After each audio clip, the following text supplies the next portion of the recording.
স্বাগত আবার ২১শে বিজনেসে। দর্শক, আলোক হেলথ কেয়ার অ্যান্ড হাসপাতালের সৌজন্যে এখন রয়েছে তৈরি পোশাক শিল্প খাত নিয়ে আলোচনার জন্য আমাদের সঙ্গে স্টুডিওতে উপস্থিত রয়েছেন বিজিএমই এর পরিচালক এবং বাংলাদেশ অ্যাপারেল এক্সচেঞ্জের ব্যবস্থাপনা পরিচালক মহিউদ্দিন রুবেল। আমরা কথা বলছি তার সাথে। আপনাকে স্বাগত আমাদের আজকের আলোচনায়। ধন্যবাদ। রুবেল ভাই, তৈরি পোশাক শিল্প খাত আসলে আমাদের অর্থনীতি বলি, কর্মসংস্থান বলি, বৈদেশিক আয়ের যে বড় একটা উৎস, সকলে আমরা জানি এবং অত্যন্ত গুরুত্বপূর্ণ আমাদের দেশের জন্য। একটু বর্তমান অবস্থাটি যদি আপনি তুলে ধরেন। আসলে আমাদের যে একটা পরিবর্তন আমাদের দেশে হয়েছে একটা অভ্যুত্থানের মাধ্যমে, এই পরিবর্তনের কিছুদিন আগে থেকেই তো আসলে অনেকগুলো ইস্যুস, অস্থিরতা চলছিল পুরো দেশেই। তার আগেই যদি যাই যে বিশ্বব্যাপী একটা অর্থনৈতিক অস্থিরতা থেকে কাটিয়ে আমরা এখানে আসছি, তখন আমাদের দেশের একটা এই যে ছাত্র জনতার অভ্যুত্থান হলো, তখন কিন্তু আমাদের পোশাক শিল্প এবং তথা অনেক শিল্পই কিন্তু আপনার কাজ করতে পারছিল না। তখন থেকে আমাদের কম বেশি কিন্তু এই সমস্যাগুলো চলছিল। দেন যখন এই অভ্যুত্থানের পরে যখন নতুন সরকার আপনার দায়িত্বে আসলেন, স্বাভাবিকভাবে একটা ব্যাপক পরিবর্তন, একটা ব্যাপক চেঞ্জেস হলো।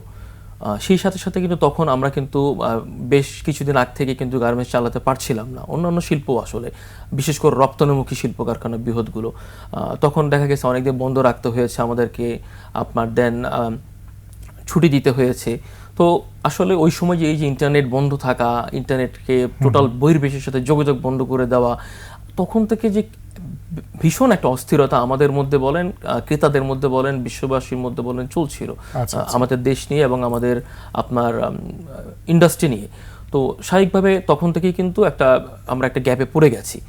এই গ্যাপ আমরা আশা করছি বা করছিলাম যে আমরা যখন চেঞ্জেস হবে, এখন হয়তো আস্তে আস্তে করে ফাস্টেস্ট কাটিয়ে উঠবো, এবং সেটা আশা করাটাই স্বাভাবিক। যে ধরনের আপনার সরকার দায়িত্বে আসছেন, যে ধরনের অভিজ্ঞ মানুষজন ছিল বা আছেন, আমরা সেটা আশা করি যে আরও বেটারের দিকে প্রতিদিনই যাবে। তো দেখা গেছে যে আমাদের শিল্পের যখন কলকারখানাগুলো শুরু হলো চালু করা, তখন কিন্তু আমাদের আইনি কাঠামোগুলো, নিরাপত্তাজনিত যে কাঠামোগুলো আছে, সেগুলো কিন্তু এক প্রকার অলমোস্ট পুরোপুরি ব্রেকডাউন হয়ে গেছে। ব্রেকডাউন হওয়ার ফলে যেটা হয়েছে, নিরাপত্তা না থাকার কারণে কিন্তু কারখানাগুলো চালানো যায়নি সঠিকভাবে, এবং বিচ্ছিন্ন ঘটনা, লুটতরাজ, হামলা, অগ্নিসংযোগ, যেখান থেকে আপনার এই সুযোগগুলো নেওয়ার চেষ্টা করেছে, তারা কিন্তু সবসময় এই ধরনের একটা গোষ্ঠী কিন্তু থাকে সময়ের অসৎ ব্যবহার করার জন্য, এবং তারা সেটা করেছে। সেই সাথে আসলে ধরেন দেশীয় বলেন, বিদেশীয় বলেন, অবশ্যই এখানে এটা গোয়েন্দা সংস্থা দেখার ব্যাপার আছে যে আরো কিভাবে কারা জড়িত ছিল। বাট ডেফিনেটলি আমি ব্যক্তিগতভাবে এবং আমার সংগঠনও সবাই, আপনারাও একটি সচেতন নাগরিক হিসেবে আমরা বিশ্বাস করি যে যেই শ্রমিক কাজ করে, যার পেট চলে ওই একটা গার্মেন্টস শিল্প থেকে, সে ওখানে কিন্তু কখনোই খারাপ কিছু করার কোশ্চেন আসে না, এবং সে মালিকও করার প্রশ্ন আসে না। সুতরাং ওই ধরনের অস্থিরতা তৈরি করলে যাদের বেনিফিট হতে পারে, তারাই কিন্তু এগুলোর সাথে জড়িত ছিল। ইনিশিয়ালি আইন শৃঙ্খলার স্ট্রাকচারটা যেহেতু এমন ভাবে ব্রেকডাউন হয়ে গেছিল ওই সময়, যে কারণে তারা হয়তো তখন খুব একটা তৎপর হয়ে গুছায়ে কাজ করতে পারেনি। ওই সুযোগটাও কিন্তু অনেকে নিয়েছে। তো ওই সুযোগে এখন তো এটার উত্তরণ ঘটেছে এবং সরকার খুবই কঠোর এই জায়গাটা। ওটার আস্তে আস্তে করে সেটা ডেইলি বেটার হয়েছে। বাট লাস্ট 2-3 দিন হচ্ছে আমাদের যে আশুলিয়ার যে পার্টিকুলার, আসলে সমগ্র দেশের কিন্তু এরকম কিন্তু আবার একটু বলতে হবে যে মূলত কিন্তু আশুলিয়ার এই গাজীপুর আসলে এই জায়গাগুলোতে ছিল, হ্যাঁ গাজীপুর আশুলিয়াতে একটু বেশি হলো। তাও কিন্তু সেগুলো কোনো গোছালো কোনো দাবি দেওয়া কিন্তু আমরা পাইনি। দেখা গেছে এলাকার আধিপত্য, জুট ব্যবসা কেন্দ্র করে, দেন আপনার যৌক্তিক কোনো কারণ ছাড়াই উস্কানি দিয়ে এই ধরনের ঘটনাগুলো ঘটছে। মানে আপনি ধরেন এমন যদি হতো যে বলা হচ্ছে যে সবাই বেতনের জন্য দাবি করছে, বুঝতাম, তো শ্রম আইনের মধ্যে থেকে কিছু দাবি করা হচ্ছে যেটা দেওয়া হচ্ছে না, সেটাও বুঝতাম। দেখেন বিচ্ছিন্ন কিছু তো থাকেই, সেটাকে তো আর আমি উদাহরণ হিসেবে পুরো সেক্টরকে প্রেজেন্ট করতে পারি না। আর এটা তো রাতারাতি করে দেওয়া সম্ভব নয়। জি, তবে দেখা গেছে যে ধরেন আপনার এমন কিছু দাবি ছিল যেটা হয়তো আপনার রেগুলার দাবির মধ্যে পড়ে না।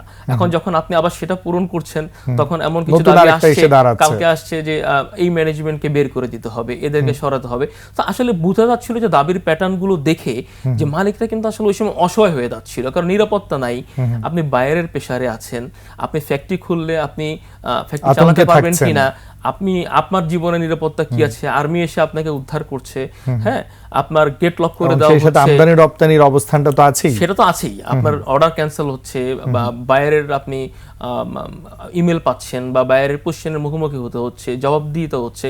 একই সাথে আপনি বেতন কি দেওয়া বন্ধ করতে পেরেছেন, সেটাও তো আপনি পারছেন না, খরচ তো বন্ধ হচ্ছে না, মিটার কিন্তু খরচের আমাদের ঠিকই ঘুরছে।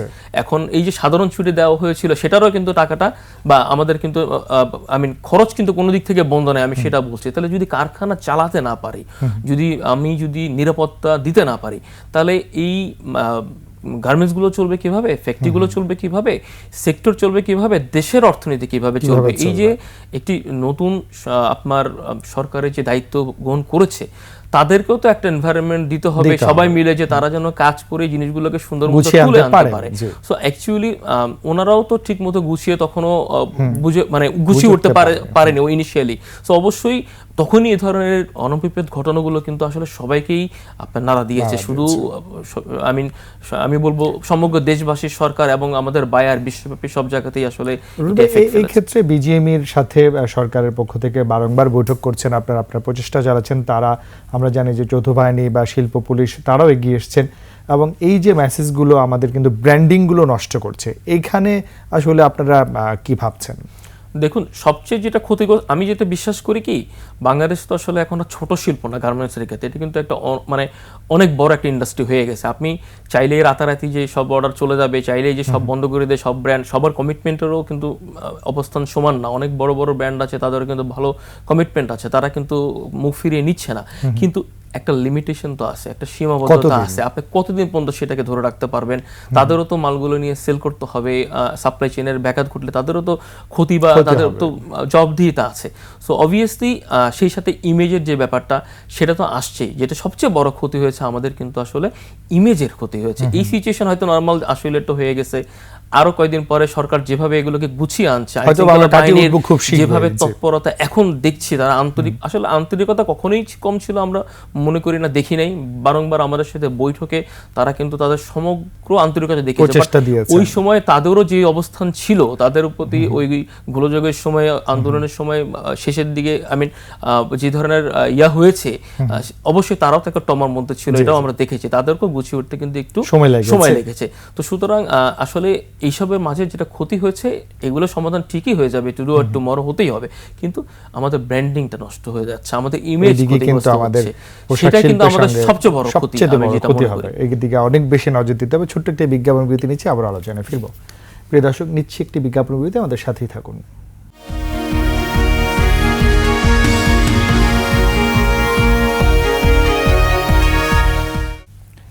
স্বাগত আবার 21 বিজনেসে। দর্শক, বিরতির আগে দেশের তৈরি পোশাক শিল্প খাত নিয়ে বিজিএমইর পরিচালক এবং বাংলাদেশ অ্যাপারেল এক্সচেঞ্জের ব্যবস্থাপনা পরিচালক মহিউদ্দিন রুবেলের সঙ্গে আলোচনা করছেন। ফিরছি তার সাথে আবার আলোচনা। রুবেল ভাই, এই শিল্প আসলে অত্যন্ত গুরুত্বপূর্ণ, এটি আসলে বলার নতুন করে কিছু নেই, এবং এই শিল্পকে যে কোনো মূল্যে আমাদের এগিয়ে নিতে হবে। সেখানে আসলে একটি প্রশ্ন দিয়ে আপনার কাছ থেকে অনেকগুলো উত্তর চাইবো, যে আসলে এখন আমাদের চ্যালেঞ্জগুলো কোথায়, আর আপনারা কিভাবে এই জায়গাটা মোকাবেলা করেন বলে মনে করেন, বা প্রত্যাশা কি থাকবে? দেখুন, চ্যালেঞ্জ তো অনেক, চ্যালেঞ্জ বলে আসলে এভাবে শেষ করা যাবে না, বাট আমি গুরুত্বপূর্ণ কয়েকটা জিনিস নিয়ে আলাপ করতে চাই। সবার আগে নিরাপত্তা। আমাদের এই মোমেন্টে নিরাপত্তার থেকে বড় চ্যালেঞ্জ আসলে কিছুই নেই। আমি ফ্যাক্টরি চালাতে পারতে হবে, ফ্যাক্টরি যদি চালাতেই না পারি, আর যদি নিরাপত্তায় ইনশিওর না হয়, তাহলে আপনি অন্য যে চ্যালেঞ্জগুলো, সেগুলো আসলে এখানে আর মুখ্য থাকেই না। সো এই নিরাপত্তা চ্যালেঞ্জটা এখন 100% ইনশিওর করতে হবে, যাতে করে বায়াররাও সেফ ফিল করে বাংলাদেশে উৎপাদন প্রক্রিয়া যেন বাধা যাতে আমাদের কোনোভাবে না আসে। দেন যদি এর পরে আমরা যদি এটা ইনশিওর রাখতে পারি, যেটা আশা করছি ইনশাআল্লাহ আস্তে আস্তে হচ্ছে এবং হবেও, আমাদের কয়েকটি ইস্যুর মধ্যে হচ্ছে আপনার জ্বালানি খাতের আমাদের রেগুলার আমাদের নিরবিচ্ছিন্ন পাওয়া, গ্যাসের আমাদের শিল্পটা তো গ্যাসের সাথে একটা নির্ভরযোগ্য শিল্প। আপনি যদি শুধুমাত্র গার্মেন্টস চিন্তা করলেও কিন্তু হবে না, গার্মেন্টস এর সাথে যে অ্যাসোসিয়েটেড টেক্সটাইল এবং সাপ্লাই চেইন আছে, সেখানে কিন্তু একটা বড় অংশ এই গ্যাস বা ইলেকট্রিসিটি দিয়ে হয়। সো নিরবিচ্ছিন্ন গ্যাস ইজ মাস্ট, এটা থাকতেই হবে। আপনি অবশ্যই গ্যাসের আপনার যেই খরচ বা না, সেটা নিয়েও কিছু কথা থাকতে পারে, বাট তার আগে নিরবিচ্ছিন্নতা হচ্ছে মূল্য যাই হোক, আমাকে সরবরাহ নিশ্চিত করতে হবে আপনাকে। দেন হচ্ছে ইলেকট্রিসিটি সেম জিনিস, ইলেকট্রিসিটি তো আসছে। এখন দেখছেন আমরা মাঝে মধ্যে কিন্তু রিসেন্টলি ইলেকট্রিসিটি হচ্ছে। পাচ্ছি না। তো এখন যদি ইলেকট্রিসিটি না থাকে আমার কারখানায় সঠিক মতো, তখন কারখানা চলবে কি দিয়ে? সেম আসছে। আবার একটা কথা, একটি বড় ব্যাপার থাকবে হচ্ছে আমাদের ব্যাংকিং খাতে। ব্যাংকিং খাতে আমাদের পলিসি সংক্রান্ত যে সমস্ত জায়গায় ফাঁক ফোকর ছিল আগে, আমরা মনে করি যে আমরা চাই যে এগুলো আন্তরিকতার সাথে এখন যারা দায়িত্বে আছেন তারা অনেক জ্ঞানী মানুষ, তারা এগুলোকে সলভ করবেন এবং সহজীকরণ করবেন। আপনি পলিসিগুলো তো আসলে হতে হবে হচ্ছে উদ্যোক্তাদের বা খাত চলার জন্য, সব তাদের যাতে ব্যবসা বাণিজ্য সহজ করে চালাতে পারে। সো এমন কিছু আমরা করব না যাতে করে তাদের আমদানি রপ্তানি এবং তাদের চলাচলে বাধা সৃষ্টি হয়। এটা হচ্ছে একটা কথা। এবং একটা কথা বলে রাখতে চাই আমি যে ক্ষুদ্র মাঝারি শিল্পগুলোকে কিন্তু আমাদের এই জায়গাটায় স্পেশালি মনে রাখতে হবে যে শুধু বড়দেরকেই সাপোর্ট পাবে সেটা কিন্তু না, কারণ একটা ইন্ডাস্ট্রি কিন্তু ছোট বড় এবং মিডিয়াম সব কিছু মিলিয়েই ইন্ডাস্ট্রি, এই ব্যালেন্সটা আমাদের থাকতে হবে। সর্বোপরি পলিসি, ওভারঅল পলিসি রিফরমেশন আমাদের অত্যন্ত প্রয়োজন, কারণ বিগত সময়ে আসলে দেখা গেছে কিছু অনেক ধরনের পলিসিগত সিদ্ধান্ত, দুর্বলতা এবং অবকাঠামোগত আসলে এখানে কিছু গ্যাপ ছিল, যে কারণে কিন্তু অনেক সমস্যা আমরা ফেস করেছি। ফর এক্সাম্পল আপনার দীর্ঘমেয়াদী পরিকল্পনা, ট্যাক্সেশনের ক্ষেত্রে আপনার এই ধরনের কিছু আমাদের নির্দেশনা যদি থাকে, আমাদের ব্যবসা সহজীকরণ হবে বা সবাই ব্যবসা করতে নতুন উদ্বুদ্ধ হবে, আমাদের লিড টাইম কমে আসবে। আমাদের আরেকটা জিনিস হচ্ছে যে এনবিআর কাস্টমার কিন্তু আসলে এর সাথে বন্দর ব্যবস্থাপনা দেখেন, আমাদের এখানে যে অব্যবস্থাপনা আছে বা যে ধরনের আপনার বাড়তি খরচ করতে হয়েছে অতীতে আমরা দেখেছি, আমরা একটি তো টোটাল ইনফ্লেশনের ব্যাপার আছে, বিশ্বে আপনার সবকিছুর মূল্য বেড়ে গেছে, বায়াররা আমাদের প্রাইস, পোশাকের প্রাইস কমিয়ে দিচ্ছে, তো আমরা কিন্তু একটা মাঝামাঝি চাপের মধ্যে আছি। সেইখানে যদি আবার আপনাকে বাড়তি খরচ দিতে হয়, এই যে দুর্নীতির জায়গাটা, এটা আমরা বিশ্বাস করি যে বর্তমানে অনেক কঠোরভাবে দমন করা হবে এবং সেটা তারা বদ্ধপরিকর, এই সরকার আমরা দেখছি। আমরা আশা করছি যে এই জায়গায় যদি জোরালোভাবে কাজ করে, এখানেও কিন্তু আমাদেরকে একটু সাপোর্ট দেওয়া সম্ভব, যে কস্টটাকে মিনিমাইজ করে আনা যায়, কারণ একটা বড় অংশের কস্ট কিন্তু আপনার এখানের পিছনেও যাচ্ছে। সেই সাথে ধরেন অনেক ক্ষেত্রে জটিলতা, পণ্য খালাসের ক্ষেত্রে লিড টাইমের একটা বড় দুর্বলতা কিন্তু লিড টাইম। আমাদের যে মালগুলো যায় বিশ্বে, সেখানে কিন্তু লিড টাইম আমরা পিছিয়ে আছি। তো এই জায়গাটা আমার কম্পিটিটররা কিন্তু সেই সুযোগটি নিয়ে নেয়। জি, এক্স্যাক্টলি। তো আমরা যদি এই জায়গাগুলো বন্দর ব্যবস্থাপনা থেকে শুরু করে এই পলিসি জটিলতাগুলো এবং আপনার এই এনবিআর কাস্টমার জটিলতাগুলো যদি আমরা সহজ করতে পারি, তাহলে কিন্তু আমাদের লিড টাইমও একটা ব্যাপক চেঞ্জ আনা সম্ভব, কষ্ট আনা সম্ভব। তো সেটা আমরা উল্লেখযোগ্যভাবে আবেদন করছি যে এই জায়গাগুলোতে আমাদেরকে সাহায্য করা।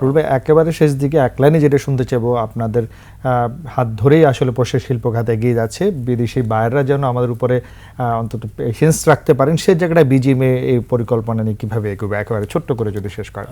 দেখুন, সবার আগে আমি অলরেডি যে কথাগুলো বলে ফেলেছি, এগুলো বাস্তবায়ন করলে অটোমেটিকই হয়ে যাবে, এগুলো বিজিএমই বা সমগ্র ইন্ডাস্ট্রিরই দাবি। একটা জিনিস আমি শেষে বলতে চাই, সেটা হচ্ছে আমাদের বর্তমান যে আমাদের সরকারের প্রধান যে আছেন উপদেষ্টা, আমাদের ডক্টর মোহাম্মদ ইউনূস সাহেব, ওনার যে বিশ্বব্যাপী একটা ব্যক্তিত্ব আছে, ওনার যে একটা আপনার ইমেজ আছে, সেটি কিন্তু আসলে আপনি আমেরিকা বলেন, ইউরোপ বলেন, আমাদের রিসেন্টলি যে কিন্তু ওখানে একটু ব্যবসার ঘাটতি অলরেডি কথা হচ্ছে, হ্যাঁ, এবং ওদেরও কিন্তু একটু আমাদের সাথে ব্যবসার ঘাটতি একটু দেখা গেছে। সো এই জায়গাটায় ওনাদের ইমেজকে আমরা ব্র্যান্ডিং করতে পারি, সমস্ত ব্র্যান্ডিং এর থেকেও কিন্তু এটা বড় ব্র্যান্ডিং হবে এবং হতে পারে। এবং উনি যদি দাঁড়িয়ে যখন বলবেন বায়ারদেরকে, ওনাকে দেখেও কিন্তু অনেক বায়ার আসলে এখন আশা করছেন, এখন আসছেন। হয়তো উনি না থাকলে হয়তো সেটা অলরেডি ব্যাকে চলে যেতে পারতো, সেই জায়গায় কিন্তু আমরা ওনাকে কাজে লাগাতে হবে। ওনার এই ইমেজটাকে আমাদের আসলে বহির্বিশ্বের কাছে কাজে লাগিয়ে আমাদের পুরো ব্র্যান্ডিংটাকে শক্ত করে ক্রেতাদের আস্থা নিয়ে আসতে হবে। সেটা আপনি জিএসপি বলেন আর যে ধরনের ক্ষেত্রেই বলেন, আমরা সেটা আশা করছি ওনার মাধ্যমে আমরা প্রত্যাশা রাখছি। অবশ্যই ওনার হাত ধরে আমাদের পোশাক শিল্প খাত নানা চ্যালেঞ্জের মধ্যে দিয়ে অতীত যেভাবে এগিয়ে গিয়েছিল, সামনের দিনে আমরা সেইভাবে এগিয়ে যাব। আপনাকে ধন্যবাদ। আপনাকে। প্রিয় দর্শক, এতক্ষণ তৈরি পোশাক শিল্প খাত নিয়ে কথা বলছিলাম বিজিএমএর পরিচালক এবং বাংলাদেশ অ্যাপারেল এক্সচেঞ্জের ব্যবস্থাপনা পরিচালক মহিউদ্দিন রুবেলের সঙ্গে। এবারে নিচ্ছে আরো একটা বিরতি, বেলা 2:30 আবার ফিরবে একুশে বিজনেস। আমাদের সাথেই থাকুন।